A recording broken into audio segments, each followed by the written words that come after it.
Look, up in the sky. Is it a bird? Is it a plane? Nah, it's just Mary Poppins flying in on her umbrella again, with an old school, unabashedly cheery new adventure. P.L. Travers' practically perfect nanny is back in the perfectly fine sequel, Mary Poppins Returns, out of 4. Rated PG? In theaters nationwide December 19th, with Emily Blunt carrying the magic carpet bag and living up to the high bar Julie Andrews set in 1964's original, Poppins. While narratively no match for the classic Disney musical, the new Mary adds new songs and multi-talented charisma machine Lin-Manuel Miranda to the mix for one undoubtedly comforting nostalgia fest.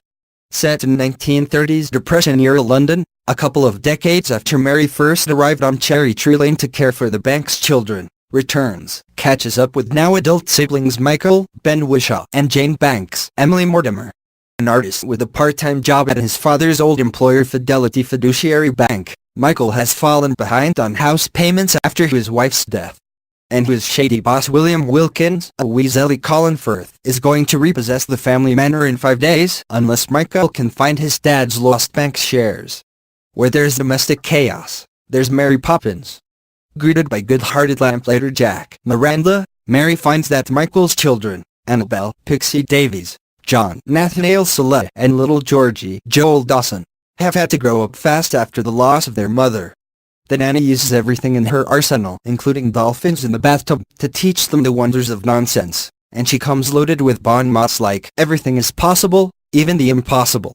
The plot mainly sticks to the formula of the first film, though it pays off some 54-year-old narrative threads.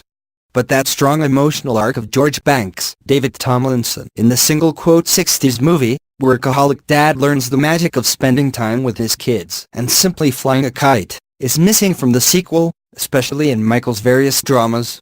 Director Rob Marshall, Chicago, has a knack for musical structure, so his colorful numbers, mainly with Mary, Jack and the kiddos, make up for the more staid adult stuff.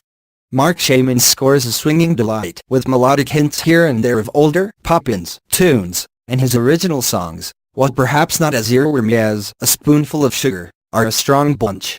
The highlight of the film is a sequence filled with talking animals that seamlessly combines live action and hand-drawn animation as Blunt playfully growls through the Royal Doulton Music Hall, then grabs a bowler hat and cane with Miranda as they sing and dance and rap. Alongside Tux-clad penguins for A Cover Is Not the Book. Whether together or solo, Blunt and Miranda are endlessly charming.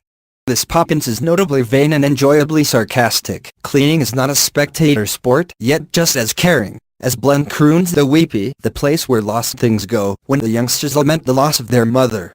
And in his first huge Hollywood role, Miranda sparkles throughout, from flirting with Mortimer to singing Trip-a-Light Fantastic amid bicycle stunts in Streetlight Parker. For the record, Miranda's Cockney accent is a supercalifragilistic step up from Dick Van Dyke's chimney sweep extraordinaire Bert in the first Poppins, but look out for the 92-year-old Disney legend's neat cameo in the sequel.